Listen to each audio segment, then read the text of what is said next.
Warahmatullahi wabarakatuh. Waalaikumsalam warahmatullahi wabarakatuh. Innal hamdalillah nahmaduhu wa nasta'inuhu wa nastaghfiruh wa na'udzu billahi min syururi anfusina wa min sayyiati a'malina may yahdihillahu fala mudhillalah wa may yudlilhu fala hadiyalah. Asyhadu an la ilaha illallah wahdahu la syarikalah wa asyhadu anna Muhammadan abduhu wa rasuluh. Allahumma sholli wa sallim wa barik ala hadzal nabiyil karim Muhammad ibn Abdullah wa ala alihi wa ashabihi wa man tabi'ahum bi ihsanin ila yaumiddin, amma ba'd. Ayyuhal muslimun al-kiram, ittaqullaha haqqa tuqatih wa la tamutunna illa wa antum muslimun. Qala Allah ta'ala fil Qur'anil Karim, wa likulli ummatin ajal fa idza jaa ajaluhum la yastakhiruna sa'atan wa la yastaqdimun. Wa qala aidan, Allahumma malikal mulki tu'til mulka man tasha'u wa tanzi'ul mulka mimman tasha'u wa tudhillu man tasha'u wa tudhillu man tasha'u wa tu'izzu man tasha'u biyadikal khair innaka ala kulli syai'in qadir.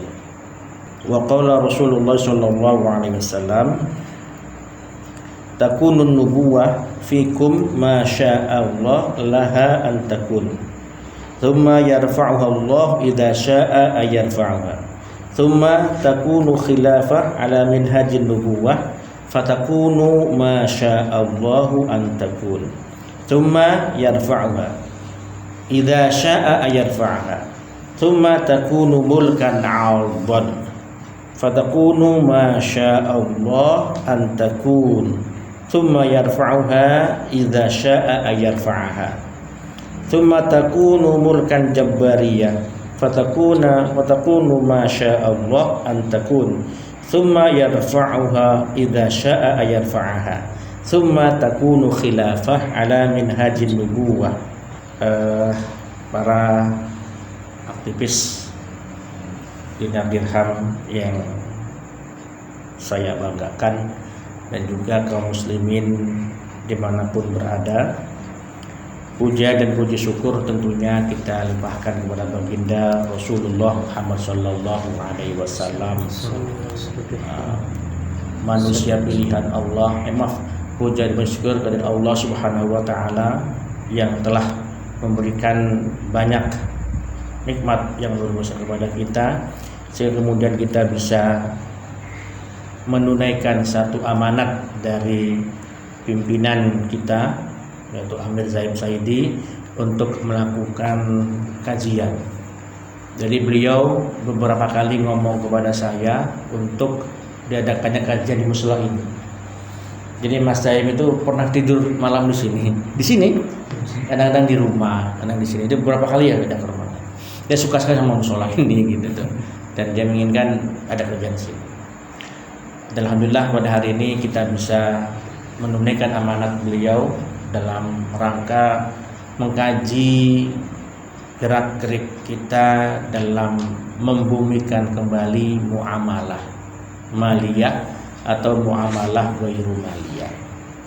Sholawat serta salam senantiasa kita limpahkan kepada baginda Rasulullah Muhammad sallallahu alaihi wasallam, manusia pilihan Allah yang terus melakukan upaya-upaya kemanusiaan di masa hidupnya, upaya-upaya pentauhidan hanya kepada Allah, penyembahan, dan akhirnya menghasilkan satu keberhasilan luar biasa, dan kita pun akhirnya terislamkan. Mudah-mudahan Islam kita ini Islam yang terus mencari kebenaran, membaca, berdiskusi untuk pemahaman kita semakin luas dan dalam dengan Islam gitu. Kawan-kawan yang saya banggakan, tema kita kali ini adalah siklus pemerintahan umat Islam menurut Al-Quran maupun Al-Hadis. Kalau siklus itu dimaknai menurut Kamus Bahasa Indonesia adalah putaran waktu. yang di dalamnya terjadi rangkaian peristiwa yang sama terjadi tapi beda peristiwanya. Modusnya sama, lahir, tumbuh, jaya, bangkrut dan kemudian busuk, ya, dan juga terus kemudian begitu. Maka siklus ini dimaknai sebagai perputaran waktu yang nanti karena rangkaian-rangkaian itu terjadi maka akan kembali kepada yang awal. Tentang apa? Tentang pemerintahan umat Islam, tentang ketatanegaraan, ketata pemerintahan umat Islam yang terjadi pada masa awal sampai hari ini. Nah, untuk jelasnya kita berpegangan, maka saya bacakan tadi 2 ayat Al-Quran dan 1 hadis. Yang pertama tentang Al-Quran, ini surat Al-A'raf ayat 34. A'udzu billahi minasyaitonir rajim. Walikulli ummatin ajal. Fa idza jaa ajaluhum la yastakhiruna sa'atan wa la yastaqdimun. Dan di tiap-tiap umat itu ada ukuran kematiannya, ya, ukuran purna baktinya, ukuran selesai mengorbitnya. Jadi ada batas berhentinya umat itu. Semua umat, ya, tidak tergantung umat Islam, ada batas berhentinya. Kemudian fa idza jaa ajaluhum la yastakhiruna sa'atan wa la yastaqdimun. Ketika datang batas akhirnya, maka mereka tidak bisa meminta untuk dilambatkan atau dipercepatkan. Umat ini dimaknai bisa manusia, bisa fase kehidupan manusia, bisa fase peradaban manusia, bisa fase kebudayaan manusia. Jadi setiap peradaban ada masanya. Masa lahir, tumbuh, jaya, menikmati kejayaan, pembusukan, dan hancur. Itu seperti halnya teorinya Ibnu Khaldun. Nah, sama juga dengan manusia, ya, kita ini kan lahir, tumbuh, berkembang, jaya, ya, menikmati kejayaan, tua, busuk, dan petik, ya, busuknya sudah mulai keropos dan akhirnya meninggal. Itu. Nah, itu jadi Allah sudah menggariskan kepada yang hidup sini ada batasan-batasannya. Tidak akan lama hidup terus dan tidak akan lama, misalnya tidak terus jatuh, tidak terus dewasa, kecil saja, akan berkembang, tumbuh, remaja, dewasa, jaya, menikmati kejayaan, dan akhirnya tua, membusuk, dan kemudian bangkrut dan wafat. Itu sudah tercipta. Begitu dengan peradaban. Dan yang kedua, a'udzu billahi minasyaitonir rajim. Allahumma malikal mulki tu'til mulka man tasya. Allah itu adalah pemilik kerajaan. Allah itu mempunyai kerajaan, artinya dimaknai kekuasaan atau raja di raja. Ya. Malikal mulki. Kalau mulk itu kerajaan, berarti malik itu adalah raja kerajaan, memiliki kerajaan. Ya. Maka atas kehendaknya lah dia akan memberikan kerajaan kepada siapa dan akan mengambilnya kembali, mencabutnya kembali kerajaan itu dari siapa. Dan waktu zillu akan menghinakan kembali seseorang dengan kembali diambil kerajaannya, atau justru memberikan kemuliaan kepada seseorang dengan kerajaannya sesuai dengan apa yang dikehendaki Allah Ta'ala. Innaka ala kulli syai'in qadir. Karena ada biyadikal khair, karena di tanganmu lah atau dengan kekuasaanmu lah kebaikan itu. Kemudian terakhir apa? innaka ala kulli syai'in qadir, dan sesungguhnya Allah maksudnya kamu itu innaka betul-betul mempunyai kemampuan di segala bidang, di segala alam ya. Nah, jadi dari dua ayat ini nampaknya Allah pergilirkan sesuai dengan apa yang Dia inginkan, sesuai dengan kehendaknya, kemana kerajaan itu akan diberikan, kemana kekayaan itu akan diberikan, kemana keberhasilan itu akan diberikan, dan kemana kejayaan itu akan diberikan. Dan kapanpun Allah kehendaki, maka akan diambil pula itunya kejayaannya itu. Akan diambil pula kejayaannya itu tanpa ada sesuatu yang itu kan. Jadi kejayaannya diambil, kehendak Allah, diberikan juga kehendak Allah. Maka kalau lebih kepada kita sebagai sebuah manusia pembelajar, ketika kita punya keberhasilan itu Allah yang ngasih. Ketika kita punya kejayaan dalam berdagang, Allah pun yang ngasih. Ketika kita sukses dalam belajar, Allah yang ngasih. Jangankan sekedar cek belajar, jangan hanya sukses dagang, kerajaan saja Allah yang ngasih. Itu. Nah, ini pedoman utama kita, harus kita akui bahwa segalanya kekuasaan hanya milik Allah. Ini secara umum ya. Kemudian masuk nanti ke hadis berikutnya. Ini panjang sekali nih, panjang sekali yang menjelaskan tentang periode-periode manusia itu diberikan kekuasaan dengan berbentuk kekuasaan, kerajaan, khilafah, dan kenabian. Nah, ini hadisnya saya baca lagi, yang nanti akan terbelalak kemudian pada akhir, satakunu khilafah ala minhajin nubuwah, akan dibalagi ya masa atau siklus atau putaran waktu kekhilafahan berdasarkan metode kenabian. Tapi itu nanti di akhir ya, ini di awal dulu. Jadi ini bicara tentang periodisasi yang melewati umat manusia, lebih khusus umat Islam ya. Tapi juga akan kita jelaskan juga yang terjadi pada umat yang lain. Ya. Takunun nubuwah fikum masya Allah laha antakun. Akan datang masa kenabian, ya. Di kamu katanya, masya Allah laha antakun. Sesuai dengan sesuai dengan keinginan Allah untuk menjadikan kenabian itu ada pada masa Nabi. Kemudian nanti setelah itu summa yarfa'uha Allah idza syaa ayarfa'aha. Kemudian Allah mencabutnya masa kenabian itu ketika Allah menghendaki mencabutnya. Tuh. Ya, ini terjemahan ini dulu. Terjemahan bebasnya, nanti jelaskan penjelasannya. Kemudian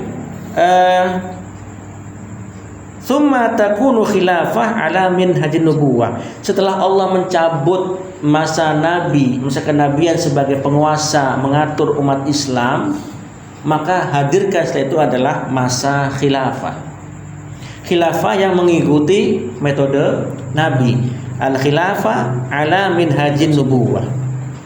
Fatakunu masya Allah antakun, dan ini akan terjadi sesuai dengan apa yang Allah kehendaki itu terjadi. Summa yarfa'uha idza syaa ayarfa'aha. Kemudian Allah mencabutnya khilafah itu bila Allah menghendaki mencabutnya, dan Allah memang sudah berkehendak mencabutnya itu. Kemudian summa takunu mulkan 'adhan. Kemudian setelah itu, setelah masa khilafah ini, muncullah masa kerajaan yang menggigit. Ya, menggigit tadi sedangkan ini, menggigit 'adhan. Kemudian Allah juga akan mencabutnya. Sebelum mengadakannya dulu, kemudian mencabutnya kembali sesuai dengan kehendaknya. Dan yang berikutnya keempat, summa takunu mulkan jabariyah. Kemudian setelah itu muncul kerajaan diktator. Jabariyah. Nah, kemudian summa yarfa'aha fatakuna masya Allah antakun. Kemudian Allah akan menjadikan itu terjadi sesuai kehendaknya dan menghapusnya kembali, mencabutnya kembali sesuai kehendaknya. Summa takunu khilafah ala minhajin nubuwah. Kemudian setelah itu akan muncul kembali khilafah berdasarkan metode nabi. Nah, ini yang menjadi perdebatan umat Islam yang kemudian menjadi permusuhan dengan orang-orang NKRI. Iya, ya. betul Pak. Kita akan jelaskan di sini ya. Oke. Yang pertama, ini syarat dengan sejarah ini, ya. Syarat dengan sejarah. Pertama, takunun nubuwah fikum. Akan muncul di masamu adalah masa kenabian. Karena ini pakai mil mudhari ya, takunu fikum nubuwah. Akan terjadi atau sedang terjadi ya. Di masamu adalah masa kenabian. Ini bisa dimaknai sedang terjadi atau sudah terjadi. Kalau dari fiilnya sih harusnya kana, tapi ini adalah sedang terjadi. Tapi nyatanya mah sudah terjadi. Nah, jadi pemerintahan umat Islam pada masa awal itu adalah jelas dikomandoi oleh Nabi Muhammad SAW. Sebut dengan masa kenabian. Ya. Jadi pengelolaan bagaimana tata pemerintahan, keberlangsungan keadilan, keberlangsungan kemaslahatan sosial, keberlangsungan pelayanan umat baik baik dunia maupun akhirat, baik individu maupun masyarakat, itu telah dilakukan oleh Nabi SAW sebagai sebuah pimpinan di masa kenabian. Berjarak sekitar 10 tahun sampai 11 tahun ya. Karena di Madinah itu 10 tahun dan berapa bulan begitu. Kalau di Mekah 13 bulan, 13 tahun. Nah, yang 11 tahun ini atau 10 tahun berapa bulan begitu, anggaplah sampai dengan 11 tahun, itu menghadirkan pola kepemimpinan umat Islam yang tetap pada konteks personal. Ya, bukan sistem personal yang dibimbing oleh Allah Subhanahu wa taala. Ya. Jadi kepemimpinan personal yang penuh bimbingan Allah taala dalam rangka menghadirkan penyelenggaraan kepentingan-kepentingan umat Islam dunia akhirat. Jadi Nabi saat itu sebagai orang yang melayani bagaimana kepentingan umat itu terpenuhi. Di samping ada kesatuan politik dan wilayah, ada kesatuan komando,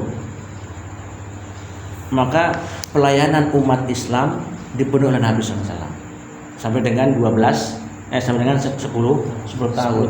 Nah, dalam 10 tahun juga kemudian dimulailah bagaimana ibadah, muamalah maupun akidah.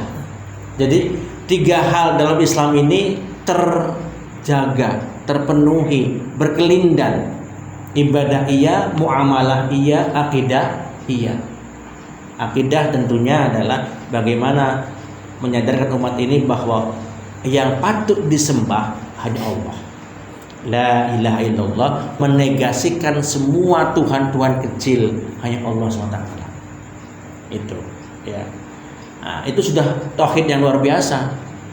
Maka tantangan yang besar adalah dari kaum Quraisy yang dia penguasa, oligarki, oligarki sosial, oligarki ekonomi, oligarki kehormatan, yang ketika muncul sebuah agama yang menegasikan semuanya, dia berontak. Maka kemudian di Mekah tidak berhasil dan hanya harus pindah karena begitu kuatnya arogansi oligarki Quraisy, gitu ya. Nah, kemudian 10 tahun berkuasa atau 10 tahun memberikan pelayanan kepada umat, Allah cabut masa kenabian itu. Ya, sesuai dengan kehendaknya dicabutnya. Maka hadir setelah itu masa khilafah. Jadi khilafah ini adalah sebuah kepemimpinan pasca Nabi, tetap personal lagi gitu. Ya.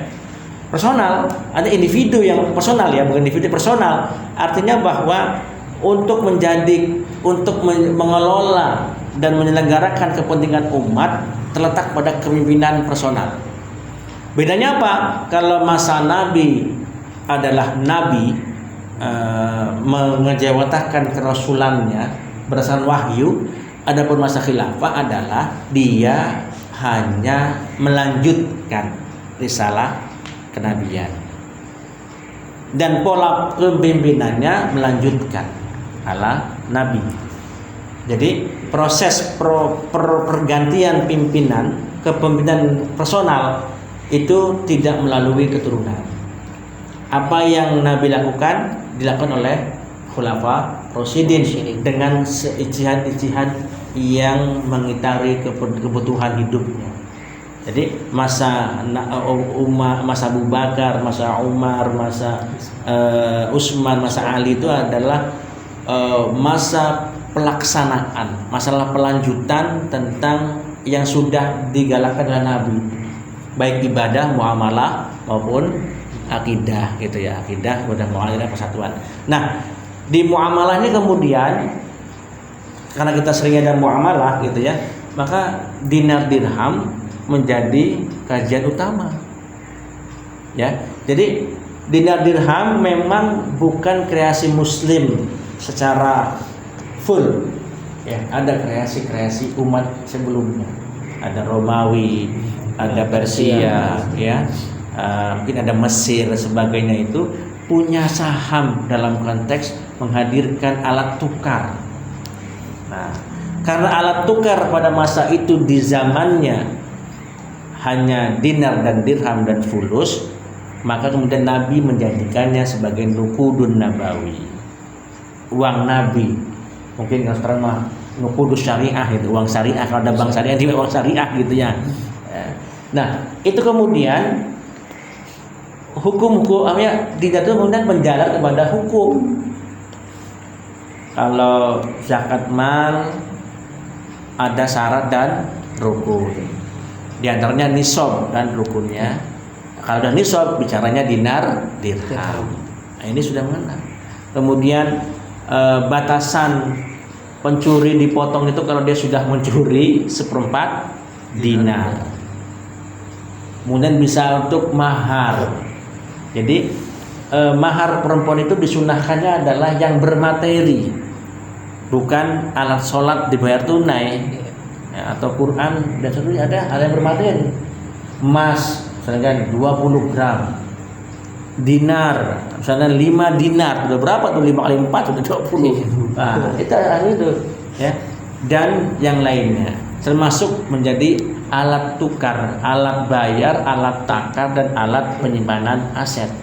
Disitulah kemudian beli kurban, beli kambing dengan dinar, beli ayam dengan dirham, kemudian beli yang lain dengan dirham itu dengan fulus, karena memang berharga azdeg asetnya itu, dan Nabi menjadikannya sebagai nukudun nabawi.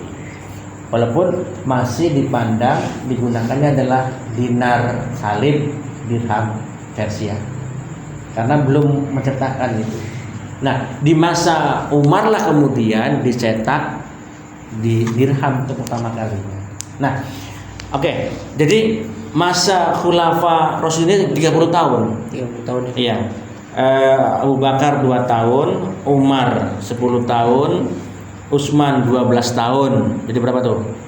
24 ya. Iya. Nah, Ali sekitar 5 sampai 6 tahun. Nah, itu menjadi 30 tahun. Jadi di masa khilafah itu 30 tahun. Perbedaan antara khilafah dengan nubuwah adalah pada konteks tidak memiliki wahyu dan hanya melanjutkan risalah Nabi. Tuh. Nah, Allah kemudian dengan kehendaknya menjadikan masa khilafah ini dihapus, dicabut. Hadirlah kemudian mulkan adad, kerajaan dinasti.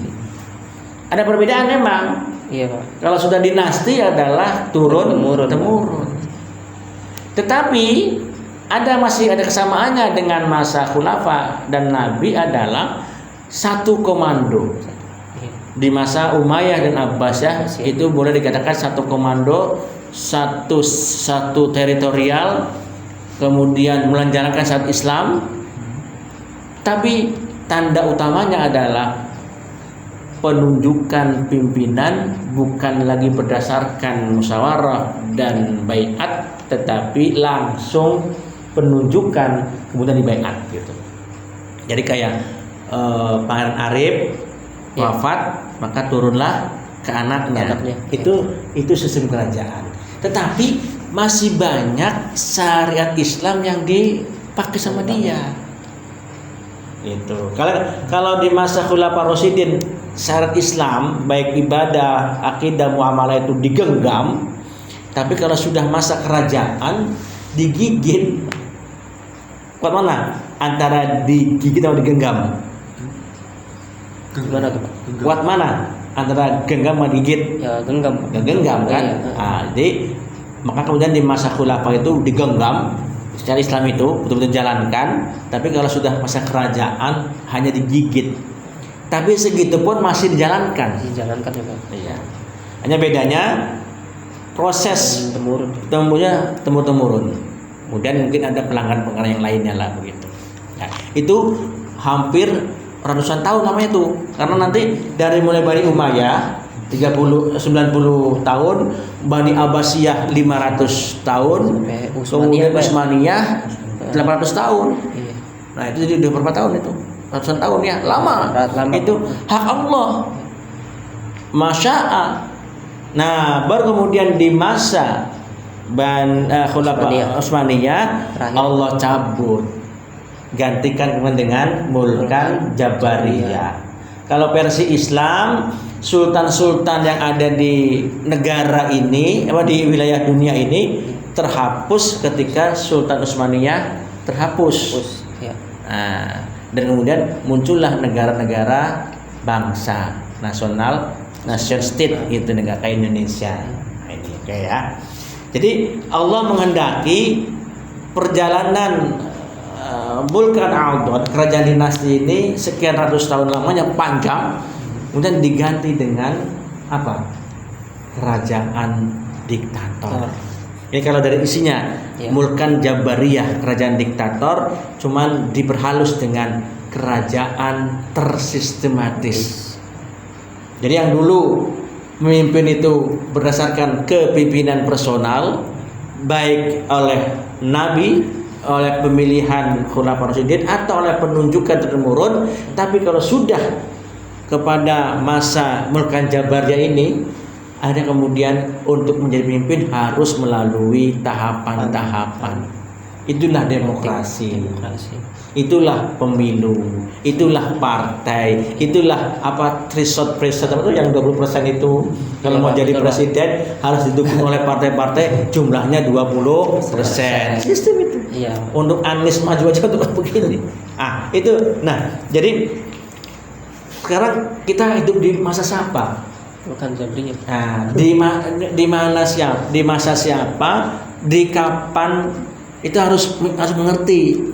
Kata Syekh Abdul Qadir Sufi itu yang sebagai guru kita ini, setiap kita harus menyadari kita ini hidup di masa siapa, di masa apa. Mulkan Jabariyah. Karena itu kita ini hidup di Mulkan Jabariyah tadi. Apa kemudian kelas bangsawan, kelas kesatria, kelas politisi, diganti oleh kelas politisi. Ya, para bangsawan, para satria itu diganti oleh politisi. Dan yang terakhir masuk ke dalam negara ini yang nasional ini adalah para bankir. Nah, apa perubahan yang mendasarnya? Ini bukan lagi menggigit, apalagi menggenggam, dilepas, malah mengadopsi unsur-unsur baru yang tidak ada dalam masa kerajaan masa Khulafaur Rasyidin. Jauh dari Islam. Nah, jauh dari Islam yang dipraktekkan. Uang kertas nggak ada dalam masa itu. Ini kajian ya, bukan nyinyir. Uang kan nggak ada. Namanya uang fiat. Iya. Kalau kata Mas Saib itu uang fiat ini adalah kun fayakun. Jadi dengan kertas yang secara sunnah itu di kilo, tapi dia kun fayakun bisa menjadi satu dan berharga. Ini kemudian menjadikan uang kertas mengkudeta sistem dinar dirham di masa kerajaan, baik kerajaan maupun di masa Khulafaur Rasyidin, mengkudeta itu kertas itu. Nah, ini bentuk kajian. Ya kemudian akhirnya apa? Dinar dirham terbuang. Sistem yang yang berlaku kepemimpinan personal dibuang, muamalah dibuang, diganti dengan sistem yang berpadu pada kapitalisme. Jadi nasionalisme akan ada kapitalisme, ada politik dan ada ekonomi. Jadi kalau sudah secara politiknya dikuasai oleh mereka dengan jatuhnya Sultan Utsmani, maka secara ekonomi pun harus dikuasai. Itu yang terjadi pada negara bangsa kita.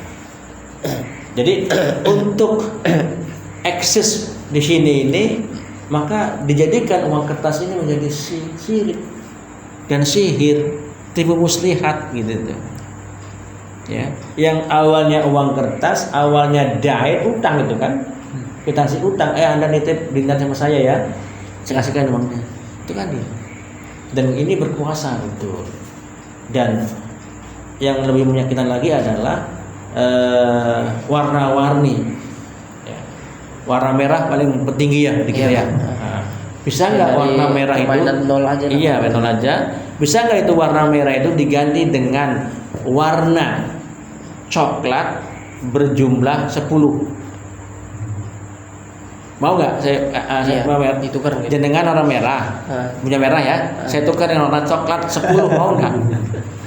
Ya itu kan udah Nggak mau kan? Nggak mau ya. Padahal uang kertasnya punya jenengan banyak 10, saya cuma 1 tapi nggak mau kan? Padahal satu-satu ya. Ada satu-satu enggak. Nah ini, jadi itu sihir itu sebenarnya. Nah ini satu. Kemudian uang yang kita anggap paling tinggi kastanya warna merah dipadukan dengan uang lain, dolar ya. Kata orang Amerika, saya juga punya uang, saya juga punya kertas juga katanya, tapi saya bukan warna kayak kamu, warna gini, dan kertas saya bisa 15.000 kali uang kamu kan gitu. Itu sebuah keadilan yang luar biasa. Inilah yang kemudian kita hidup di masa ini ya. Jadi muamalah Islam yang ada pada konteks khilafah, pada konteks kerajaan dalam Islam itu sudah tidak ada hari ini, sudah tergantikan. Kepemimpinan personal ganti dengan sistem rule ya, partai, pemilu ya, kemudian bankir. Dulu nggak ada utang piutang itu kecuali di luar kenegaraan ya, kayak mencuri ya. Tapi kalau untuk sistem keuangan nggak ngutang. Coba lihat kerajaan-kerajaan dulu, Riau, Aceh kaya kan, Palembang kaya, Kalimantan, Sulawesi kaya, dan dia nggak ngutang. Tapi sekarang itu, jadi utang, pajak, ya, uang kertas itu ada pada masa kita ini. Nah, pertanyaannya harus bagaimana kita ini? Harus bagaimana kita ini? Tapi sebelumnya akan saya lanjutkan lagi. Kemudian yang terakhir, nih, sata'udu khilafah ala minhajin nubuwah. Nah, nih, summa takunu khilafah ala minhajin nubuwah. Kemudian nanti akan ada khilafah berdasarkan metode kenabian. Summa ya. Jadi masa pemerintahan diktator dihapus dan digantikan dan ini sesuai kemauan Allah SWT, termasuk dalam proses berdirinya khilafah pun juga tergantung kemauan Allah SWT. Disinilah letaknya persoalan debat ataupun pembelahan, polarisasi antara orang yang pro khilafah dengan anti khilafah. Ini dia. Artinya yang pro khilafah itu menggembar-gemborkan akan ada khilafah. Sesuatunya akan beres kalau khilafah. Menghadirkan syariat Islam harus khilafah dulu. Wah, sementara ininya anti khilafah. Apa? NKRI harga mati gitu ya.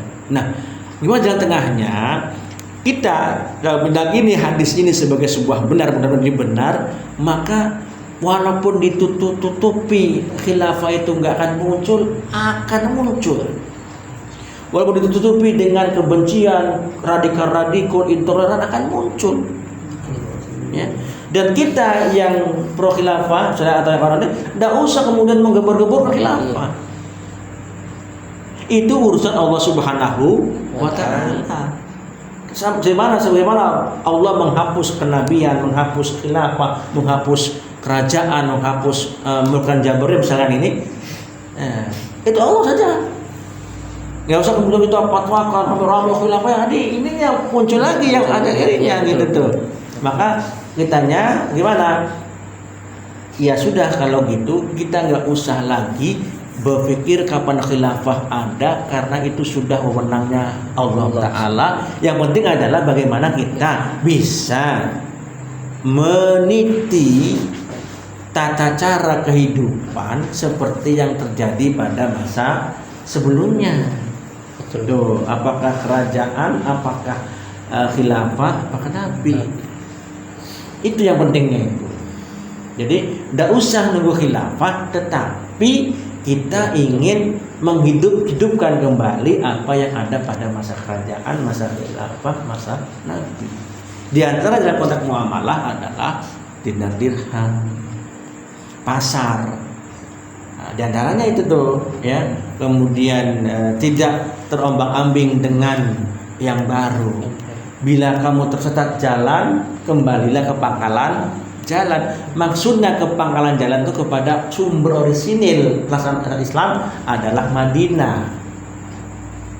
Nah, dari sekian perpindahan tadi, Mulkan Adon itu adalah dari mulai mana yang terakhir Mulkan Adon itu?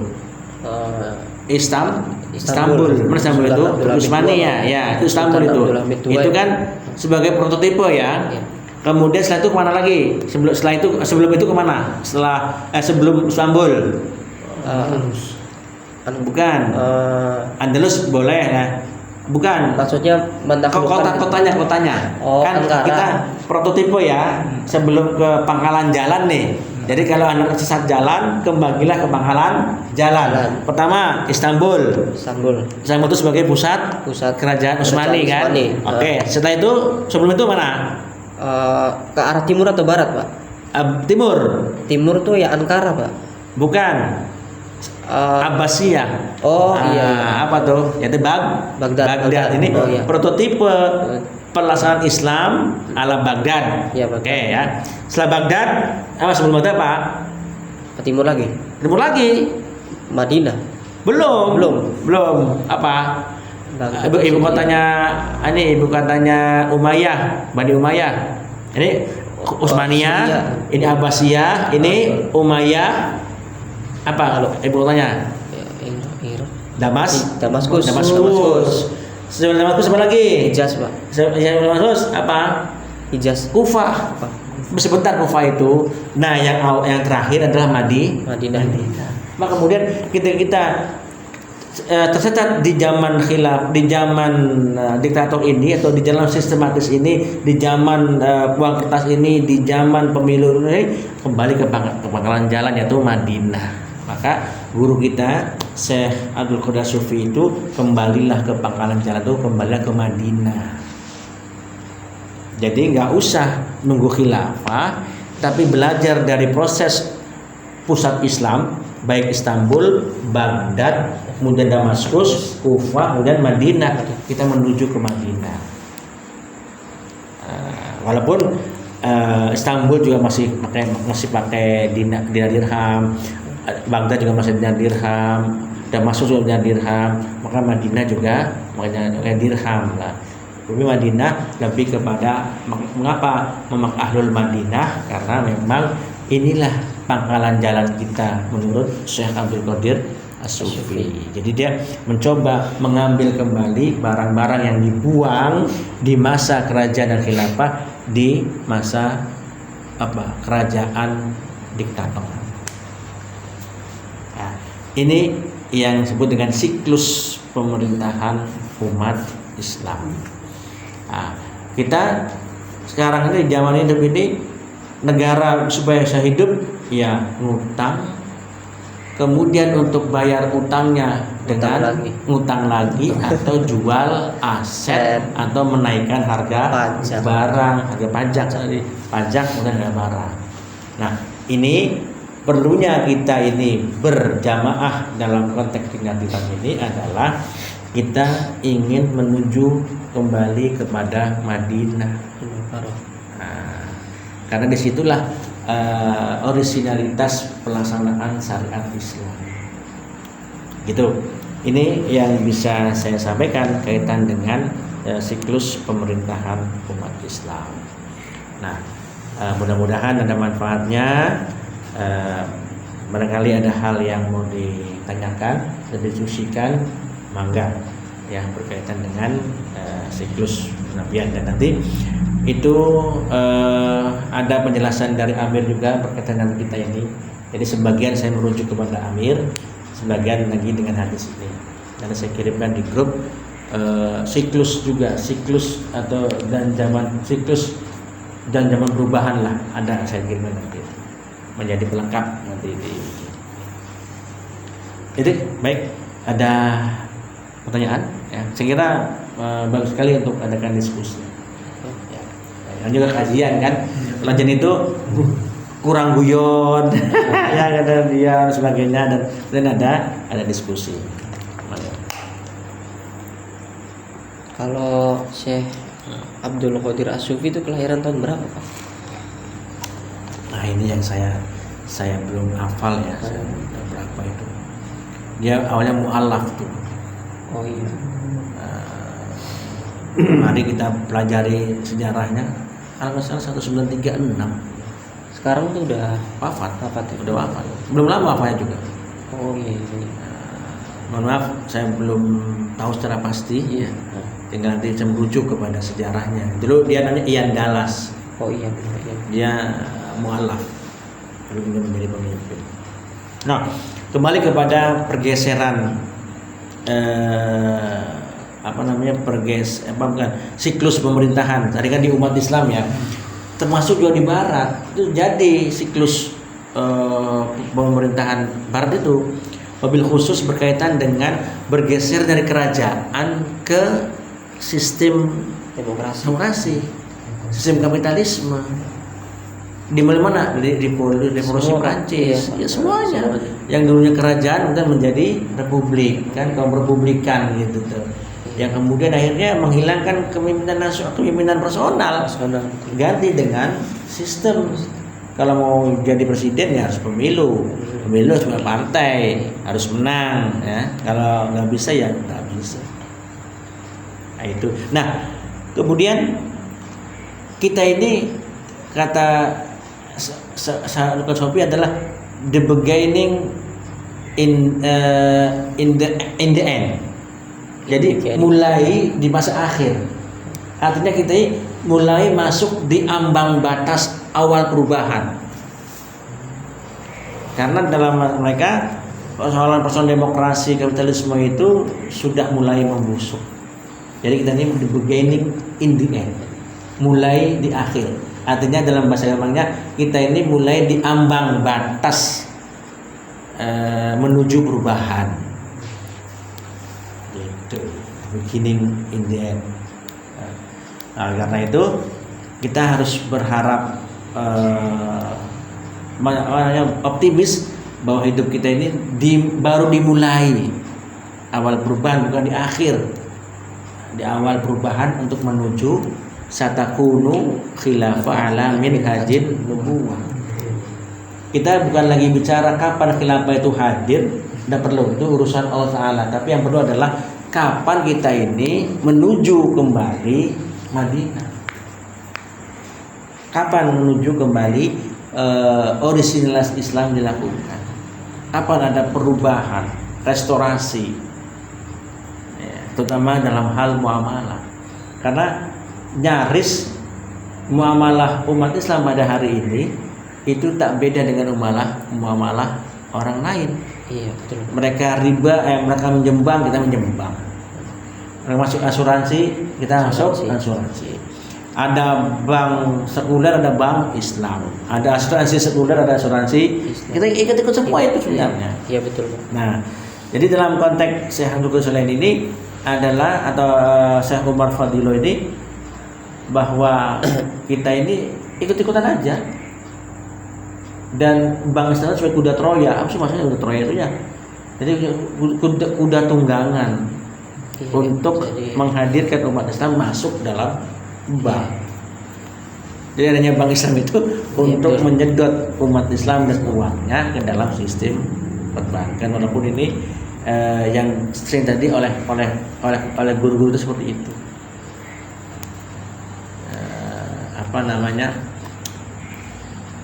Nyaris tidak ada soal uang kertas, kita pakai uang kertas, ya kan? Nanti jangan sampai mereka pakai lokalisasi, kita nih ada lokalisasi syariah lagi, lokalisasi Islam, repot juga itu. Sudah Tapi ada. sudah mulai juga sih Pak di Arab Saudi itu Pak. Udah. Oh, lokalisasi syariah. Ya bukan, maksudnya dalam artian tuh udah bebas gitu Pak. Iya. Jadi katanya kata Nabi itu sampai ke lubang biawak pun kita ikuti. Iya. Nah itu kan bahaya. Ini ya sekarang ini. Iya betul. Ya saya pribadi bukan yang lebih baik dari dari panjenengan semua ya kan. Tapi inilah yang terjadi. Iya betul. Muamalah Islamnya ditinggalkan, ibadah ditinggalkan. Kemudian kalau ada sedikit giroh untuk Islam langsung dicap Hitleran, dicap teroris, radikal sebagaimana macam. Dan yang lebih menguatkan kita, kenapa kita harus mengedepankan atau menegakkan kalimat muamalah? Karena itu bagian dari ajaran Islam dan itu dilindungi oleh undang-undang karena muncul dari agama. Karena barongsai itu digalakkan karena muncul dari agama kan gitu. Dan akhirnya di agama itu siapa Konghucu itu. Iya, Konghucu. Karena dari intuisi terdalam agama. Pelaksanaan syariat Islam itu hal yang dilindungi oleh undang-undang. Gitu yang bisa saya sampaikan kaitan dengan tema kali ini. Dan persoalan yang besar kita hadapi itu adalah yaitu dengan dinar dirham. Kemudian kalau sudah banyak kita keder ya. Mutarnya sih Pak. Iya mutarnya ini memang masa-masa perjuangan seperti ini. Masih kalau misalkan terima banyak untuk muter lagi yang tuh belum ada lawannya lagi tuh Pak. Jadi misalkan supplier itu kayak mau nerima gitu kan lebih enak. Kayak di Depok tuh. Depok. Mas apa tuh namanya tuh? Yang beras tuh Pak. Yang beras tuh. Saya udah ke ini deh, udah ke Ketapang, udah berangkat. Oh, udah berangkat. Jadi tinggal di sana. Aduh namanya Mas siapa itu tuh? Aduh, Mas Faris. Mas Faris iya. Mas Faris. Oh, di Ketapang. Jadi tinggal di Ketapang, Pak. Ketapang. Jadi kerjanya juga di sana ya, Pak. Berarti ikut Amir Rizal. Amir Rizal ya. Yasir juga ke sana udah ke Ketapang. Baik, mungkin ada pertanyaan lebih lanjut. Ya sekitar 1 jam tadi ya kita kurang lebih 49 ya. Jadi yang di sana tuh berapa ini Pak? Yang di mana Ketapang? Ketapang. Jadi Ketapang itu sangat memungkinkan untuk datangnya orang-orang aktivis itu ke sana karena tanahnya luas. Dan yang punya itu orang kaya. Amirnya itu Amir Yasir. Amir Yasir ya Pak. Orang kaya. Jadi memungkinkan sekali untuk mengembangkan Amir Rizal kan di sana. Nah, kalau Amir Rizal kan kelihatannya sangat paham tentang itu. Jadi yang kita perlukan adalah dalam bahasanya Amir Rizal trans evaluation. Jadi mengevaluasi kehidupan kita secara dunia, transnasional, berarti kan lewat antar batas kenegaraan ya. Kalau transnasional adalah evaluasi yang lewat batas. Baik, silakan ada diskusi yang lebih mendalam ataupun ada pertanyaan mengenai dialog ini. Eka, apa? Bisa dipahami Bisa. penjelasan saya? Paling tidak amanat Amir Zaim sudah bisa kita laksanakan. Syukur bisa tiap bulan. Syukur ya. Amin Pak. Ya. Mungkin apa depan apalagi temanya. Ya kalau bisa jamaahnya harus banyak. Jamaahnya. Iya. Ini kalau jamaah dari luar kita jangan diharap. Iya. Ya, artinya gini, saya sudah nge-share ke berbagai grup, nggak ada yang datang kan? Iya sama. Iya, maka harapan kita ya dari kita.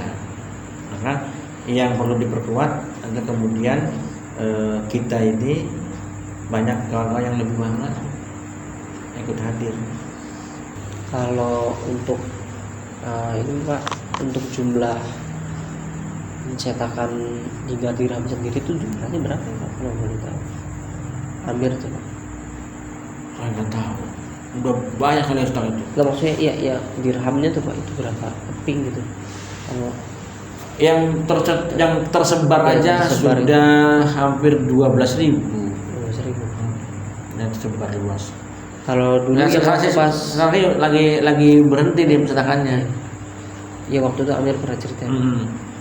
Terus kayak waktu pas Amir tuh dulu tuh kan pernah kena itu ya Pak ya, pernah kasus itu tuh. Iya, itu iya. ditarik nggak Pak hingga dirhamnya itu?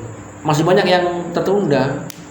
Makanya beliau nge-share curhat ya kepada dunia maya dan minta kepada wakil rakyat untuk membantu kasus dia itu.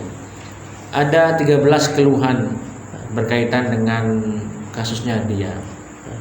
Termasuk di dalamnya adalah tidak kembalinya barang bukti yang disita. Padahal pengadilan sudah memerintahkan barang sitaan dikembalikan. Jadi di dirham masih Masih ada. Makanya terutama matrasnya, Oh, cetakannya tuh. cetakannya. Akhirnya ya dia bikin lagi, lebih repot lagi dan sebagainya. Iya. Jadi ada 13 keluhan berkaitan dengan MJM. Berarti belum cetak lagi Pak, ini? Belum. Sebetulnya belum. Bahkan masuk kan mau nyetak dinar dirham kecerbonan kan sampai hari ini belum. Karena beberapa kendala ya. Iya.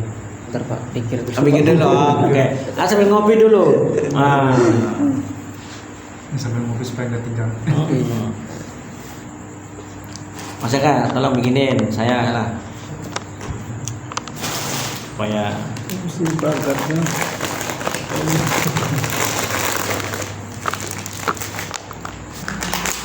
ngeri kalau melihat negara fiskal.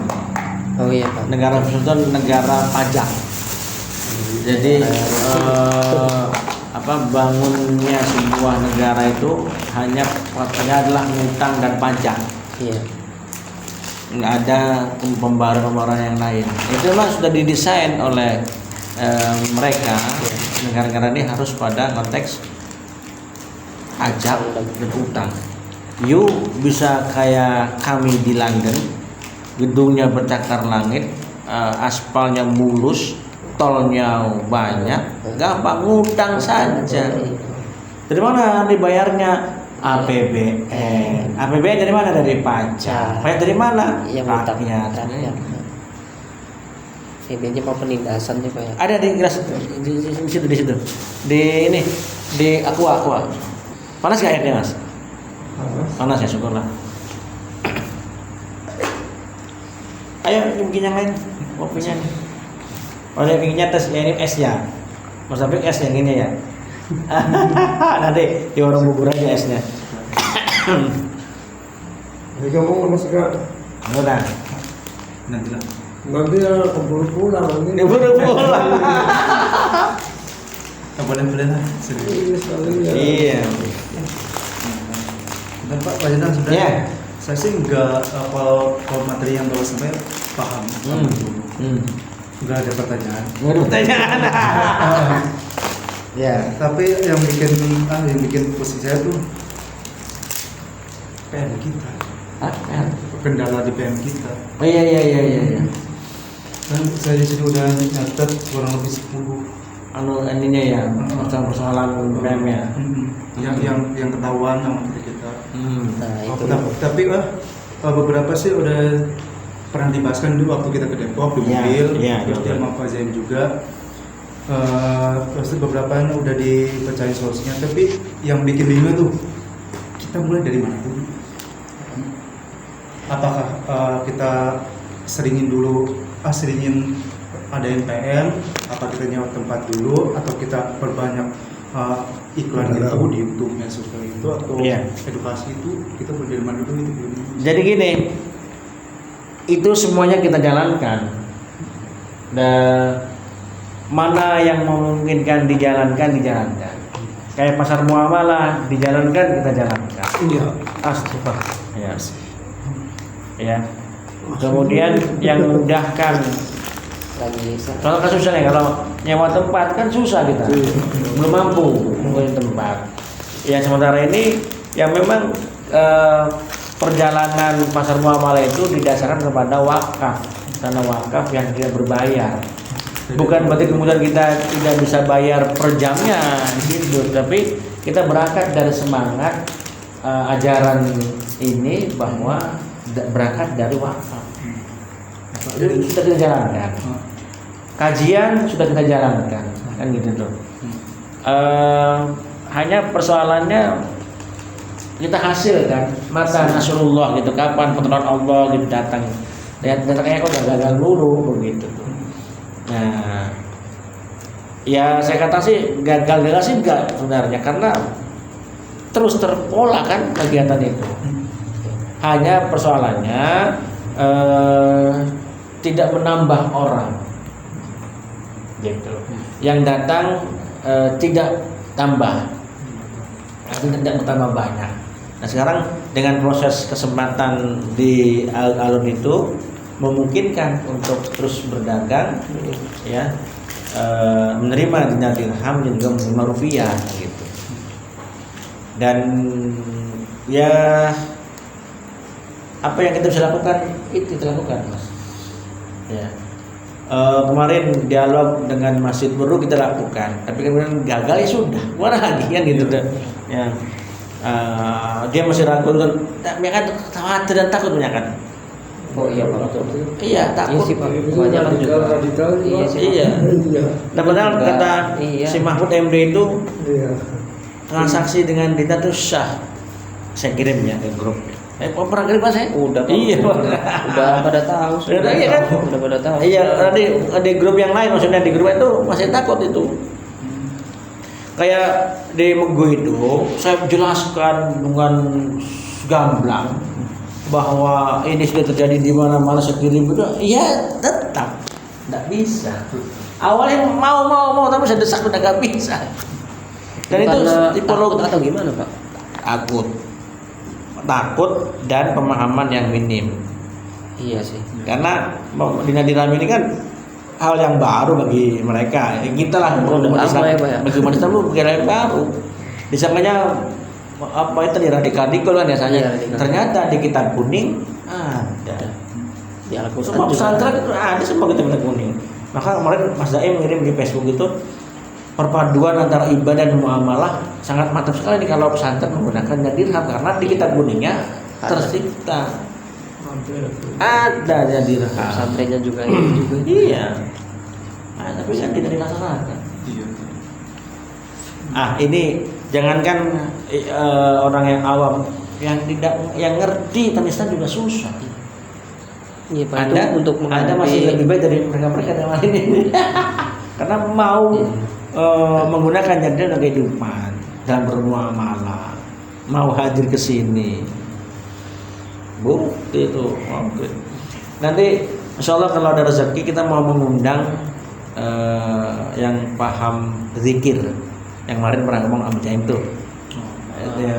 Zikir supaya di Cirebon ini nanti ada pas malam ada zikiran, ada diwan versi Dina Dirham. Iya.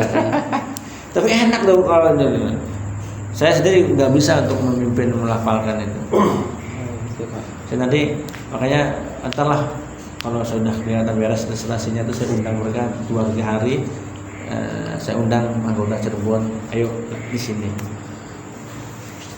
Ya Pak, ya orang-orang tuh memang pada ini juga sih Pak ya, kalau misalkan cerita Dina Dirham itu pada itu semua, jadi itu bisa ya capnya tuh udah negatif dulu tuh. Betul. Jadi kitanya tuh mau menjelaskan secara itu tuh gimana gitu, mau apa secara lebar itu kan takutnya gimana gitu Pak. Jadi kasus ditangkapnya Amir Zaim itu menjadi berita nasional yang wah, ya kan? Kemudian setelah ditangkap itu kan memberikan penilaian yang salah bahwa Dina itu bermasalah. Nah, setelah dibebaskannya itu tidak sewah atau tangkap. Betul Pak. Iya, sehingga kemudian orang tercena masih ditangkap, ada persoalan. Padahal ini udah dibebaskan, udah boleh silakan lakukan lagi. Iya memang sih Pak, dari sosmednya juga misalkan udah ketik kayak pasar muamalah itu pasti munculnya tuh berita-berita yang dulu gitu. Dulu ya? Iya, masih ada gitu. Cara yang itu viewsnya juga sampai ratusan ribu gitu. Makanya ya jadi berat ya. Jadi kan pemahaman orang-orang tuh gimana? Nah itu di sini aja ya keluarga saya ya Al-Wasliyah nggak ada yang mau ikut. Ya IN nggak ada. Ya sudahlah. Pak, FPM kita ini punya kas nggak? Nggak punya. Kemarin kan udah punya tuh 1.200. Udah beli tenda 600. Kemudian beli meja tuh 600. Lah belum. Saya masih belum saya nanti bayar ya. Gini Pak. Ya, gimana Tadi kan jadinya? saya udah tanya ke Bu Sonia itu perihal yang meja. Iya, yang patungan lagi karena kurang ternyata. Saya juga salah ini, kiranya harganya segitu, nggak taunya harga 200. Ini dimatiin dulu. Itu kan rekam tak? Iya. Udah rekam tak? Jadi gini, Masih merekam. itu saya baik saja. Jadi kemarin ketika jenengan ngomong 226.000 dah per satu meja. Tapi itu tuh belum termasuk ongkir. Iya nggak apa-apa. Sekarang 226, ya kan. Kemudian saya pikir silakan nambah gitu kan ya. Artinya beli 3 kurang dari saya. Saya juga nggak mikir bahwa ada ongkos kirim sebagainya. Maka kemudian Bu Sonia cukup bijak itu. Jadi yang nanggung kelebihan meja itu saya. Untuk ongkos kirimnya kawan-kawan dengan patungan 10.000. Iya. Nah, karena saya udah ngomong ke Mas Rizky bahwa kekurangannya saya nanggung kan gitu tuh. Iya betul Pak. Nah, jadi kalau betul itu harga 226. 226. Makanya saya belum check out Pak. Nah, berikan 26 kali 3 jadi berapa? 60 atau 80 kurang ya? 80 kurang 2 jadi 78. Ya sudah kalau gitu madu aja, jangan nggak usah bayar sama saya. Gimana Pak? Saya Kan beli madu nih. Jadi nggak usah beli saya lagi, tinggal ngasih tambah 2.000 lagi karena nanti saya membayar pembelian meja. Kekurangannya kan? Karena kemarin kan jenengan bilang harganya 225. Kekurangannya nanti saya tanggung kan gitu tuh. Jadi 26 kali 3 aja berarti kan 75. Ya 75 jadi 78. Harga madu 8.000. Nah, jangan tinggal ngasih saya 2.000. Berarti saya sudah melengkapi pembelian meja 3 buah. Betul ya? Adapun kemudian uang ongkirnya dari kawan-kawan. Sesuai dengan omongan saya dan sesuai dengan kebijakan Bu Sonia itu saya kira bijak sekali Bu Sonia itu. Artinya kemudian bisa bisa jadikan meja ini betul-betul milik bersama. Iya Pak. Jadi nggak sepenuhnya saya tanggung, tapi sebagian kelebihannya saya tanggung. Sudah, berarti nanti langsung check out aja Pak ya? Ya udah, check out aja, nanti tinggal menunggu 10.000 dari kawan-kawan. Adapun saya kan sudah selesai nih. Iya. Dengan madu tadi, madu 80.000, tinggal sini 2.000, sisanya dari saya. Iya. Jadi saya Mas Rizky nggak perlu lagi bayar kepada saya. Iya, Hitungnya sama aja sih, sini 80.000, iya. saya kasih lagi dan itu kan 78-nya untuk menanggulangi kekurangan di 3 meja. Karena apa? Karena itu mungkin lebih simpel ya, karena bisa diklik itunya ya. Kalau itu kan dilipatnya cuma hanya kakinya doang. Nah, itu kalau motor susah itu sendirian itu. Susah. Paling boncengan juga agak susah. Iya lebar kan bisa. Nah, kalau itu kan bisa dirangkul bisa. Nah, jadi ketika misalkan ada dagang di mana alun-alun, tanpa saya pun bisa. Karena itu harus pakai mobil.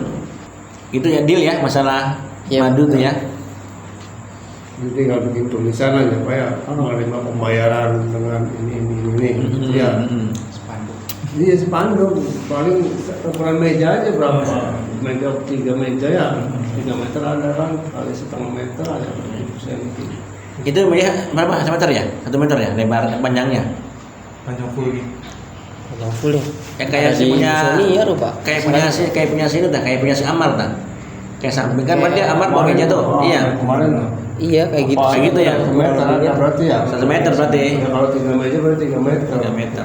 Hanya lebarnya tidak sampai paling berapa? 70 cm lebarnya. Cukup kan tulisan 70 cm? 70 cm.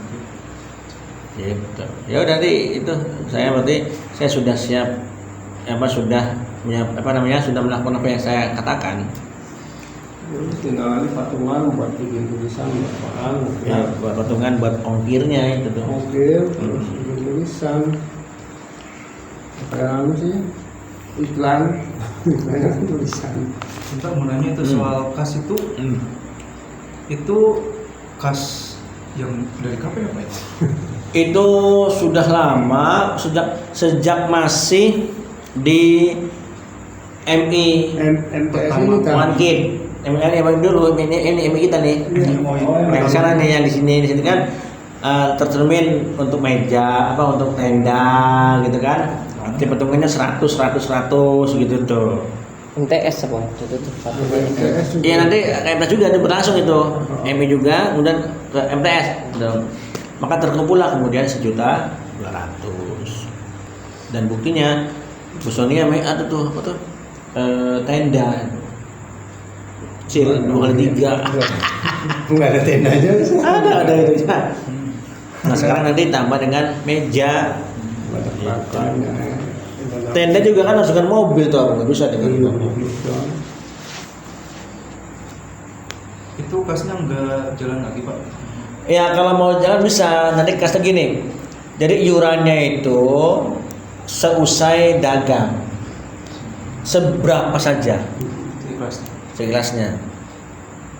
Kalau dulu sih kan itu kan pembayaran untuk petugas sampah, ya kan nggak perlu toh.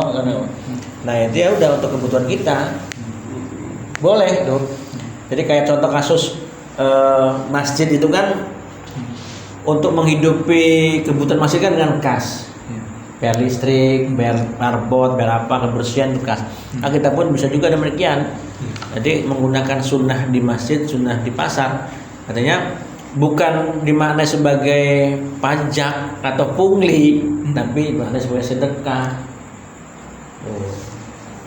Boleh. Dan sedekah itu nanti untuk pengembangan kita. Apa butuhnya ke depan? Kalau nanti itu diumumkan kembali pasca dagang berapa saja dapat hasilnya, mau 10.000, mau 20.000 gitu. Tapi bukan untuk perorangan. Untuk saya misalnya bukan. Untuk siapa bukan. Untuk komunitas saja. Komunitas saja. Jadi dipegang oleh siapa. Dan nanti tiap ada laporan ini uang tinggal sekian, ada sekian untuk apa. Sama kan di masjid itu laporkan sekian kasnya. Kita bisa nanti ini hasil pasar muamalah hari ini kasnya dapat untungnya sekian ini. Itu disesuaikan dengan keuntungan dagangnya. Kan gitu. Karena kan ada yang begini bahwa kita kan datang ke pasar muamalah itu suka atau nggak suka atau jujur atau tidak jujur kan ingin barang kita laku. Ya tak? Kemudian ada keuntungan, itu yang penting. Kemudian ketika ada keuntungan, sisakan berapa tuh kas sebagai sedekahnya. Jangan kemudian tidak untung malah naruh di kas atau nggak ada pembelian, kecuali betul-betul bahwa itu mau sedekah gitu tuh. Nggak melihat untung ruginya kita dagang. Memang idealnya adalah kalau kita dagang ya ingin untung kan, wajar toh? Wajar sekali. Maka saya katakan misalnya ada untungnya, saya bilang jangan jual apa adanya. Sama tuh. Ada untungnya. Ini kalau jual 8.000 ini gimana ya? Untungnya ada enggak, saya bilang gitu. Karena kita dagang besarannya. Bukan bicara apa kerja bakti. Dagang ada pun kemudian nanti mau sedekah kas itu lain lagi. Ya siapa dimulai lagi? Ya. Iya, soalnya intinya Pak, saya harapannya tuh kita kas terus jalan setiap PM seikhlas itu kata Bapak. Terus kasnya tuh kumpulin buat kalau bisa jadi wakaf. Bikin wakaf. Oh iya, saya tujuannya ke situ. Kalau ada tanah wakaf, ini mungkin 10 masa ini bisa kepangkas. Iya. Insya Allah. Oh iya. Jadi kita akan jadi pusat. Oke. Tapi pun saya bukan usul yang ngeberatin harus tagih per orang gitu. Iya, artinya dicek kelas itu kan. Dan itu nggak usah mikir waktunya kapan. Tapi emang pasti lama. Tapi ya. Pasti lama. Tapi kita tanah berapa juta kan itu. Tapi yang pasti mah kalau bisa PM tiap minggu. Ya emang enggak. Cuma saya nggak bisa. Jalannya ke Jogja. Kadang-kadang ke Jogja, kadang-kadang nengok anak gitu kan. Saya kadang-kadang sering kali nengok anak itu habis PM kemarin tuh langsung tuh ke sana ke mana, ke anak-anak 3 itu. Ya capek luar biasa. Karena pagi-pagi jam 5 saya udah berangkat. Kemudian ngurus jam 10 baru selesai kan di sini. Kita istirahat dulu, kemudian berangkat lagi. Di sananya juga ketemunya kurang sedikit. Jadi siang itu dibagi ada berapa? Dibagi 4 orang, 3 orang tuh. Anak pertama, anak ketiga, anak satu, anak kedua sampai malam seringnya.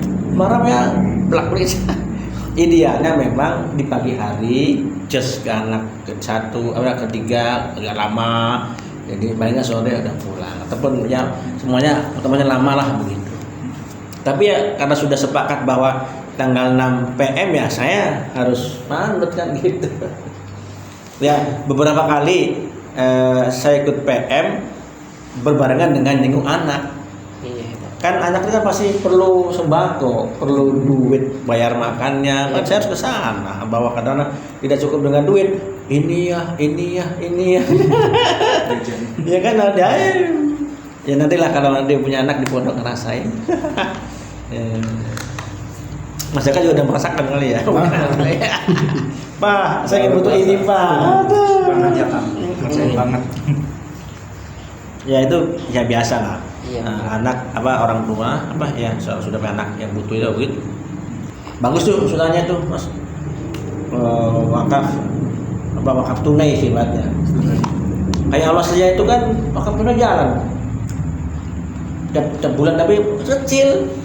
Ada yang 10.000, 5.000, ada 20.000. Jadi sebulan itu bisa karena banyak sih ya. Itu sampai kadang-kadang 2 juta sebulan. Nah akhirnya dikumpul-kumpulkan pernah sampai 128 juta lah kurang lebih. Hasilnya itu kios wakaf, kebun balong wakaf, kebun wakaf. Itu kan aset itu ya. Bisa Itu boleh tuh Pak. Boleh kalau diterapkan. Iya itu gitu karena saya mikir kalau nanti sudah punya tanah wakaf dikasih sama orang gitu ya.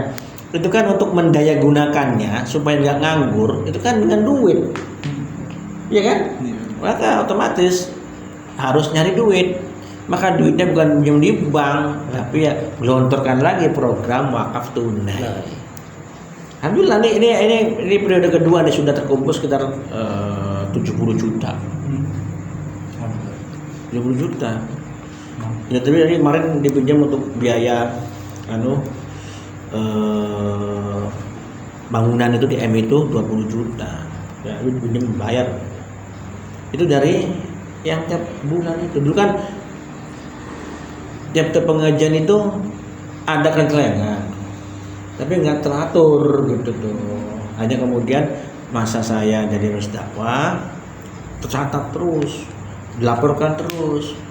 Kemudian walaupun penghasilan masih sedikit 300-400 per bulan, kemudian ada kebijakan di-share ke semua guru-guru, kirim surat kesediaan berapa mau ngasih. Nah, ada yang ngasih 20.000, ngasih 10.000, ngasih apa gitu. Nah, itu yang kita kumpulkan karena ini merupakan program saya harus menjadi pelaksana dan pelindung. Jangan sampai uangnya hilang gitu, kepake, nggak ada bukti, kan nggak percaya nanti. Nah, sudah saya bagi tuh ada kelas wakaf tuh, uangmu dari kamu semua, sudah dari guru tuh. Saya nggak makan. Bangunan MI juga saya dari Gerakan Sedekah Jariah. Saya nggak makan juga. Itu sudah berdiri dua lokal. Itu tanpa proposal kemana-mana, dari Sedekah Jariah aja. Walaupun memang belum sempurna. Kalau kelas sebelahnya sudah sempurna itu, sini belum sempurna. Itu dari Gerakan Sedekah Jariah. Jadi kalau sudah melakukan pionisasi, maka harus siap untuk jujur, trust ya. Karena menghasilkan kepercayaan itu trust. Alhamdulillah ya trustnya karena dipercaya ya, orang kan bersatu karena kepercayaan di antaranya. Dan selamat kepercayaan sang pengelola itu memberikan kepercayaan lagi bahwa wakaf Bapak betul-betul digunakan oleh kami untuk kepentingan Islam dan pahalanya kembali. Jadi kayak kasus ya semuanya ya, masjid apa tuh wakaf itu, wakaf produktif itu yang punya tanah dapat pahala terus tuh. Balongnya kan dapat pahala terus. Karena uangnya buat yayasan. Yayasan tuh digunakan untuk amal usaha kemanusiaan. Ya, pendidikan, gaji, honor guru sebagainya. Nah, jadi pengelola wakaf itu kan yang sudah maklum itu wakaf untuk masjid, wakaf untuk madrasah, wakaf untuk sekolah, wakaf untuk kuburan gitu ya. Nah, berubah, menambah kegunaan menjadi wakaf itu untuk kepentingan komersil. Itu ya, wakaf lah. Itu. Karena buktinya ada, saya berani ngomong ada buktinya. Kios wakaf, kebun wakaf, barang wakaf. Nah, nanti meningkat lagi Pak, bahwa wakaf itu untuk kepentingan common property, common development atau joint property, joint development. Contohnya kasusnya di Mambang sana, maksudnya di Ketapang sana itu adalah wakaf dalam pengertian pemilik bersama untuk kemajuan bersama. Ada nazira tentunya. Itu masjid milikan hanya jadi dikirain foto. Soalnya saya mesti nyala itu. Ya gampang nanti diedit. Diedit sama Alika. Handal. Capek. Kalau gitu tuh nggak capek, yang bikin nggak enak tuh ngedit tuh gimana yang ngedit gimana bukan capeknya. Tadi belum begitu awalnya buat sinkronisasi. Geraba-raba aja. Hah? Iya geraba-raba aja. Dikira-kira. Siapa lagi ya? Kami kan. Ya, silakan. Kami kan. Apa lagi tuh? Apa gitu. Gimana ya, kalau kepala saya tuh penuh ide bukan pertanyaan. Oh, ide, wah mantap. Pertanyaan. Jadi pengennya tuh lakuin itu harus itu kemarin itu. Ya, tinggal nanti gini, yang memegang duitnya harus jujur. Jangan sih. Ayo sama aja lah ya. Sama aja. Harus jujur dan pengelolaannya tidak. Ya hanya untuk itu. Dikumpulkan per ini nanti tahu sudah 10 juta. Kita kan gitu tuh. 100 gitu tuh. Ini Pak karena udah survei di Taman apa Sumber itu? Gimana? Oh, udah survei belum? Belum. Sudah dapat nggak? Ya sebenarnya bisa aja kalau dilakukan survei. Itu kan juga pasar juga tuh. Artinya ya tempat hiburan keluarga, plus dagangnya. Plus dengan Car Free Day yang di kotanya itu masuk ke pemberitaannya juga. Dulu sih rame, nggak tahu sekarang. Sampai kita kan nggak boleh masuk mobil sudah. Dulu juga Car Free Day itu rame juga di jalan itu ya, kalau nggak salah tuh. Sekarang sudah nggak lagi, nggak begitu rame ya? Udah nggak lagi Pak. Semenjak adanya lockdown, jadinya kurang. Pak nanti kalau bisa jadi di sana, polisinya bakal gerbak nggak bakal periksa? Enggak. Jadi sekarang itu sudah bukan kewenangan polisi, kewenangan Mahkamah Agung. Polisi sudah enggak. Soalnya itu ada buzzer nggak bisa besarin lapor. Saya dulu waktu Amir ketangkap tuh ya, saya itu kan nelpon sama seorang, dia bilang, "Dan, hati-hati loh itu, nanti Polda akan menyisir semua orang yang ada di Cirebon, pokoknya diram lah." Waduh, saya bilang, saya kan tahu gimana, ada yang akan disisir, udah ini sudah program Polda, Polda yang diinstruksikan dari Polri katanya gitu. Waduh, saya kena nih. Tapi alhamdulillah yang enggak gitu. Karena alhamdulillah kita kan tidak ada. Kalau yang kena itu bukan kena ya, yang kena diinterogasi pusat iya. Dan Zaim itu akhirnya melokalisir ini urusan saya. Jadi tidak ada kaitan dengan yang di daerah-daerah gitu. Itu ngikut saya kan gitu tuh. Jadi nggak usah. Cuman yang maksa baik perang psikologi itu ada.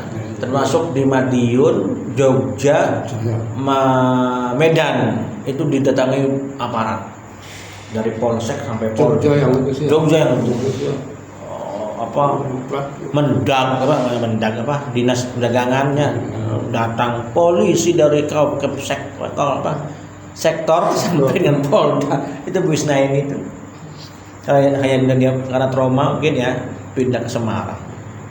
Saya dulu pernah menyaksikan acara itunya dan tidak aja saya beli juga di situ. Anehnya tuh Pak, itu kan acara pasar malam lagi dari Bram itu kan dari YouTube ya. Masakan kasusnya masa baru-baru kan itu aneh sekali. Iya, ya itu bahasa. Padahal udah tahun 2000 berapa tuh Pak? 2000-an ya Pak? Dari saya 2000, kalau saya setahuan saya 2002 iya, saya 2002. Saya tahunnya 2009, 2010 tuh saya tahu. Iya, itu kan udah lama banget. Iya, udah lama banget. Sampai di Keraton Sepuan aja lama. Masa baru tahunnya sekarang itu aneh sekali makanya. Itu karena kan itu udah ada pembelahan masyarakat ataupun polarisasi yang sekarang lagi menjamur nih akibat dari politik. Iya, betul. Pemilu yang kemudian sang presiden tidak bisa menjadikan lawannya itu bagaimana kemudian bisa akur gitu, malah sekarang ya pembelahan itu. Iya, Maksudnya Prabowo ke kabinetnya kan awalnya kan supaya tidak ada pembelahan, tapi ujungnya pembelahan juga sama Sandiaga Uno sama ya akhirnya ke politik juga ini Prabowo kan banyak orang Islam yang sangat mendukung Prabowo, uangnya ya banyak yang keluar segala macam, pas kalah jadi menterinya. Sekarang mah udah bandingnya, sekarang mah ya pertarungannya hak dan batil itu. Iya. Dua kubunya. 1,5 jam. Ya sekira untuk diskusi 1,5 jam cukup. Ya, Tapi kalau masih nggak apa-apa. Saya kemarin diskusi di mana anak-anak Gontor itu sampai jam 12. Saya nggak kuat. Dia ngobrol emang kan mulainya tuh gak tepat, mereka kan tepat nih setengah 9, setengah 8 kita ngulur setengah jam jadi jam 8. Di sana ngulurinnya berapa jam 9 baru kita mulai. Saya tuh ngobrol panjang lebar ya jam 11 masih diskusi, kita harus pegel, kita izin beres ya. Mereka yang masih berlanjut sampai 12, memang udah biasa malam-malam gitu ya. Cuma kita kan nggak kuat nunggunya, kita datangnya on time, mundurnya 2 jam. Itu diskusi ini juga Pak? Di sini di Nadirham. Waktu itu kan dia di Nadirham ya saya diskusi. Tapi ya di Gontor gimana? Di Gontor tetap nggak menggunakan itu. Ya anak kan juga nggak menggunakan. Itulah. Wallah karena kalau kan kita hanya kembali kepada ketakwaan kita kepada Allah. Dalam konteks ini ya. Iya Pak. Kalau kita peringatan menjadikan ketaatan ini betul-betul karena Allah atau masih dalam bentuk pilihan khiyarah gitu. Kalau saya nggak mau saya begini. Jadi kalau dalam konteks ini panjenengan semua ini di mata saya masih jauh lebih baik daripada orang-orang ngerti. Maksudnya ngerti dalam konteks ini alim pesantren, tokoh agama gitu. Syukur aja dia nggak bully kita. Kadang bully juga. Oh, saya sih bully pas. Saya malah dibully pas saya. Kalau saya pernah gitu di Nadirham itu ke ustadz di desa saya. Dia tuh bukannya nggak mau. Karena jamaahnya tuh karena jamaah itu asing banget sama di Nadirham, jadi malas ngebawainnya, nggak mau. Terus kan kalau diceritain sejarah jamaah suka tidur katanya. Iya. Jadi sukanya tuh jamaah tuh ada materi-materi yang masalah keluarga gitu, sosial kayak gitu sukanya. Kalau Nadirham sejarah gitu masuk. Malah mungkin jemaahnya nggak datang lagi. Iya. Waduh. Jadi nggak mau itu gitu saya tuh. Iya. Bukan nggak mau nyampein karena takut, tapi nggak mau. Dari teman juga ada yang ngerti atau juga gitu Pak. Jadi cerita masalah dari ini Pak ya. Terus sejarahnya juga kan ya. Cuman ya memang ngecapnya tuh kan, wah itu mah khilafah. Khilafah. Satu, yang kedua itu mah sama aja lawan pemerintah. Itu makanya udah itu Pak jawabannya. Iya. Nah, itu Pak jadi gimana Pak untuk kayak itu lagi tuh Pak, jadinya tuh akhirnya tuh nggak kiem lagi gitu Pak. Iya. Untuk diskusi lagi gitu tuh Pak. Ya itulah artinya. Jadi kalau hatinya masih tertutup tuh susah. Tapi padahal dia orang ngerti Pak. Iya. Orang ya ininya kuat lah Pak. Yang pesantren juga lah. Iya itu. Aneh kan? Masalah di Nadirham tuh Pak. Iya. Masa orang pesantren yang diajarkan kitab kuning enggak tahu Nadirham dengan melaksanakan. Saya sendiri kalau nggak bergaul dengan komunitas ini saya nggak ngerti Pak. Betul. Nggak ngerti sih. Artinya gini, saya belajar pesantren, kemudian saya ngajar sejarah di kampus tuh ya. Itu kan menyampaikan tentang di Nadirham tuh, menyampaikan. Tetapi ketika menyampaikan tuh saya tuh blong sebenarnya. Ketika mahasiswa nanya, Pak, kayak apa bentuknya di Nadirham tuh, saya nggak ngerti. Hanya bacaan saja, oh ya di Nadirham uang emas, ini uang perak. Bentuknya apa ya Allah kemudian menunjukkan. Tahun 2010 gitu ada majalah saya baca, ada kampung Nadirham di Cilincing Jakarta Utara. Berangkat saya, izin ke istri, berangkat itu yang mencari Sofyan Al-Jawi ya semuanya. Terus berangkat pagi sampai sana agak sorean lah, pas jam 2 jam 3 sampai sana. Nanya pas sampai rumahnya gak ada orangnya lagi tuh. Terus saya udah siapin, saya penginapan nanti nyari penginapan gitu. Tapi alhamdulillah ditunggu-tunggu datang. Ya udah nginep di rumah dia, orang saya dari jauh kan, nginep di rumah dia. Besoknya Minggu. Nah besoknya tuh kebetulan hari pasaran, namanya hari pasaran dulu namanya. Bukan pasar muamalah, bukan hari pasaran, hari festival, hari pasaran lah begitu ya. Di Al Azhar. Nah saya ikut di situ, ketemulah Amir Zaim, ketemulah Kang Abdar gitu tuh. Juga ada Kang Abdar juga. Ada waktu itu masuk awal-awal kan. Kemudian singkat cerita saya beli dirhamnya, saya pakai dirham. Kemudian saya, Amir, bagaimana, siap nggak kalau saya undang ke Cirebon? Siap, katanya. Oh saya, ini nginep di sini 6 orang apa? Orang 6 orang, dia pertama kali itu. Di sana dulu ya, di rumah orang tua saya dinepnya. Terus ini yang beberapa kalinya ke sini. Terus kemudian ke keraton, itu berkali-kali keraton. Busonia juga tahu. Dan itu dulu banyak juga yang ikut dagangnya tuh. Kan kemana itu? Nggak ada ininya, jejaknya, kita nggak bisa. Saya ingatnya Busonia aja, saya hubungi Busonia, ketemu ada bilnya. Yang lainnya tuh ada Majalengka, ya ada yang nggak mau ya banyak. Pak Arif dan Arif. Mas Ril Mukti juga dulunya pernah jualan di sini. Siapa? Mas Ril Mukti itu Pak. Iya Mas Real tuh pernah ke sini dah? Belum pernah. Dia orang sini sih Pak. Ya orang sini, tapi di Bogor kan ini ya. Iya. Setahu saya nggak tahu kalau belum pernah kayaknya di Bogor. Saya juga dulu ikut jualan juga jualan beras tuh dari awal tuh. Nggak tahu deh. Bang kita pernah sana di sini gitu pernah. Kalau nggak salah Pak pernah dulu ikut jualan di Cirebon. Oh gitu. Masih lagi airnya? Masih nggak air itu air.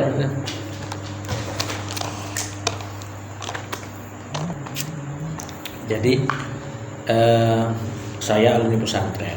Saya S2 sekolah tuh ya. Tapi pengamalan keagamaan saya waktu itu kurang. Apa dulu kurangnya itu? Kosan saya di dekat masjid. Tapi saya jarang memenuhi undangan azan di masjid. Selalu sholat di kamar. Kecuali Jumatan. Waktu itu saya nggak terenyuh untuk azan datang. Pada ngerti ya kan azan datangnya. Tapi masih nggak datang. Nah kemudian saya bergaul dengan orang-orang PKS. Ya saya akhirnya kemudian terdakwakan azan datang ke masjid, adzan datang ke masjid.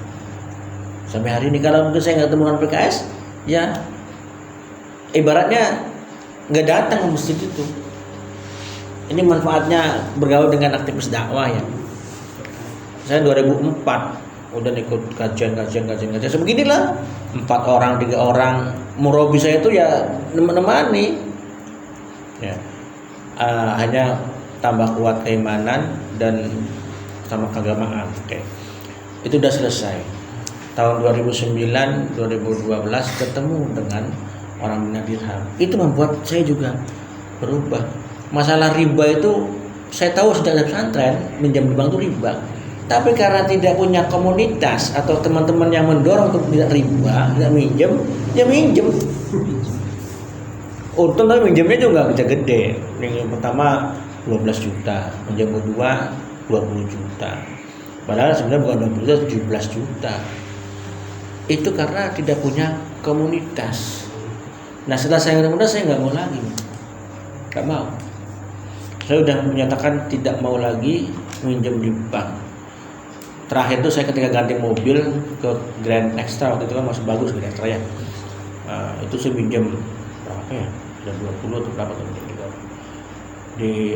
di racing. Itu riba juga ada sih. Iya Pak. Lebih dari bank. Nah, itu sudah menarik. Kalau udah di racing tuh, Mas, ini ada bonus katanya. Kalau minjemnya sekian lagi.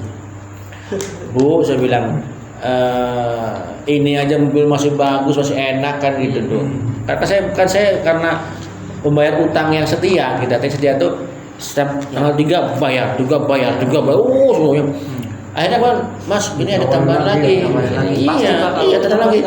Enggak Bu, saya bilang sudah saya cukup mobil ini, barangkali mobil mau ganti lagi yang bagus. Ini ada diskon katanya ada bonus. Enggak. Terus apalagi saya bergaul ini mobil saya ada padanya aja. Motor apa adanya aja. Kalau duitnya sedikit lebih ya beli yang berusaha. Gitu. Dia nggak mau lagi yang itu karena bergaul dengan itu. Jadi pengetahuan itu semakin menjadi pengetahuan ketika diamalkan. apalagi kan sekarang tuh orang-orang tuh udah emang pada kejebak utang semua ya, sih Pak ya. Maksudnya kayak apalagi dengan musimnya pinjol gitu. Itu makin berat gitu. Ya banyak kasusnya kenapa kita bertahan hutang, karena pertama masukannya cukup, itu yang pertama. Yang kedua, masukan ini digunakan untuk biaya hidup, bukan gaya hidup. Kalau untuk gaya hidup habis masukan itu. Karena mobil ingin kayak sama kayak pemerintah nih, kayak negara kita ini, kata negara luar, kamu tuh bisa kayak negara saya, bisa bangun ini, ngutang kan gitu. Nah, contoh kecilnya adalah di komplek perumahan misalnya, kamu bisa kayak saya, mobil saya bagus loh, baru ngutang.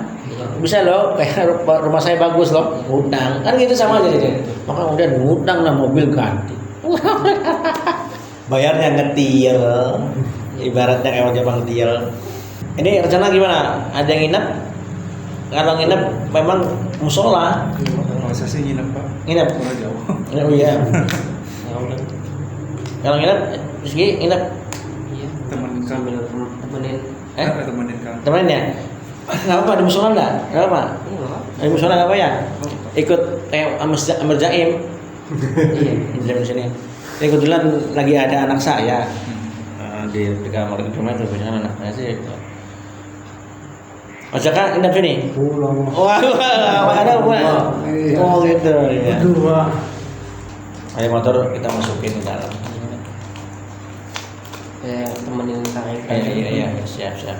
Dari teman.